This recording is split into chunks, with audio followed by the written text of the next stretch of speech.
হেফাজতে ইসলামের নেতা মামুনুল হককে জামিন দিয়েছেন হাইকোর্ট। বুধবার বিচারপতি মোস্তফা জামান ইসলাম ও বিচারপতি আমিনুল ইসলামের হাইকোর্ট বেঞ্চ এই আদেশ দিয়েছেন। আপনার কারা নির্যাতন নিয়ে যদি কিছু কথা সংক্ষেপে বলতেন তাহলে দর্শকরা উদ্বুদ্ধ হতো। সারা জীবনের কোনো কিছু আপনার স্মৃতি বলবেন?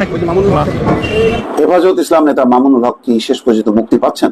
বিনা দোষে বিনা অপরাধে সম্পূর্ণ তাকে জেলের মধ্যে বন্দী রেখে অমানসিক নির্যাতন অত্যাচার চালাচ্ছে। প্রিয় দর্শক, আপনারা স্ক্রিন দেখতে পাচ্ছেন হেফাজত ইসলামের নেতা আল্লামা মামুনুল হক সাহেব হুজুরকে। তিনি কিন্তু প্রায় এই 3 বছর পর্যন্ত অন্যায়ভাবে অত্যাচারভাবে জেলের ভিতরে আটক রয়েছে। দর্শক, আল্লামা মামুনুল হক সাহেবের কি এমন অপরাধ? আমরা যতটুকু জানি তার অপরাধ এতটুকু, তিনি কিন্তু কোরআনের সঠিক কথাগুলো মানুষের কাছে প্রচার করতেন।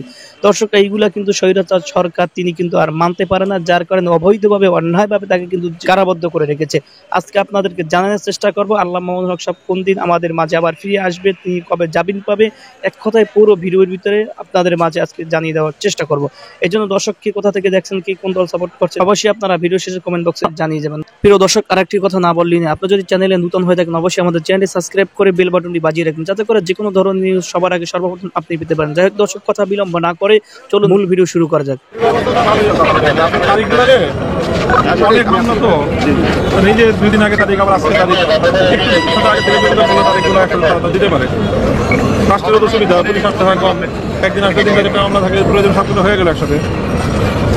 জীবনের কোনো কিছু আপনার স্মৃতি বলবেন?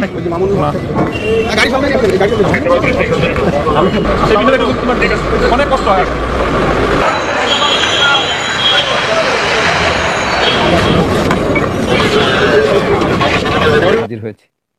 বিচার কোন জায়গায় পৌঁছলে আজকের বাংলাদেশটা এই অবস্থা দাঁড়ায় যে একজন ব্যক্তি বিনা দোষে বিনা অপরাধে সম্পূর্ণ তাকে জেলের মধ্যে বন্দী রেখে অমানসিক নির্যাতন অত্যাচার চালাচ্ছে।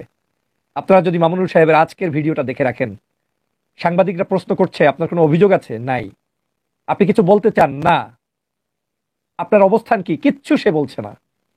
তাকে এতটাই অসহায় মনে হয়েছে, এতটাই তার কণ্ঠে, তার বক্তব্যে তার একটা ঘৃণা এই আদালতের